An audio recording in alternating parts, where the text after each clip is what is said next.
ఒక పదం యొక్క అర్థం తెలుసుకుంటే ప్రశ్నే పుట్టదు. సిద్ధగురు అంటే ఏమిటి? సిద్ధిని పొందిన గురువు. సిద్ధి అంటే దివ్య శక్తి.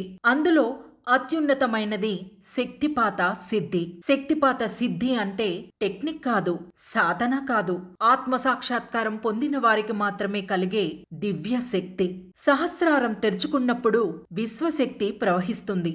అప్పుడే నిజమైన శక్తిపాతం సాధ్యమవుతుంది. సిద్ధగురు శ్రీ రమణానంద మహర్షి 1,50,000 మందికి శక్తిపాతం చేశారు. 97% మందికి దివ్యానుభవాలు కలిగాయి.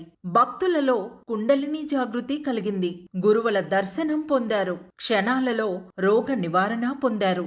ఇది లెక్కలతో చెప్పగలిగే నిదర్శనం. శ్రీ రమణానందకు 1995 జూన్ 29న షిరిడి సాయినాథుల అపార అనుగ్రహంతో మాతా పూర్ణానందగిరి శక్తిపాతంతో ఆత్మ సాక్షాత్కారం కలిగింది. కోట్లలో ఎవరో ఒకరికి మాత్రమే కలిగే దుర్లభమైన అనుభూతి అది.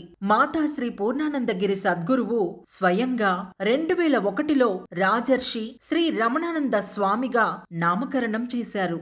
అదే రోజు శ్రీ రమణానంద శక్తిపాతం చేసే తీరు చూసి తత్వదర్శి, శక్తిపాత సిద్ధ యోగీశ్వర బిరుదు ప్రసాదించారు. 16 ఏప్రిల్ 2008న కర్నూలు జిల్లా కాల్వబుగ్గలోని శ్రీ పూర్ణానంద ప్రబోధ ఆశ్రమంలో సభాముఖంగా మహర్షి బిరుదు ప్రదానం చేస్తూ మాతాజీ స్వయంగా ఇలా అన్నారు: నీవు రాజర్షివి, బ్రహ్మర్షివే కాక సాక్షాత్తు మహర్షివి. ఇది ప్రేమతో నేను నీ అర్హతను చూసి చేస్తున్న మంగళ శాసనం. సిద్ధగురువు అన్నది బిరుదు కాదు, సిద్ధత్వానికి ప్రతీక. మహర్షి అన్నది ప్రకటన కాదు, అర్హతకు మంగళ శాసనం. గుర్తించే సంస్కారం ఉన్నవారికి నిదర్శనాలు కనబడతాయి.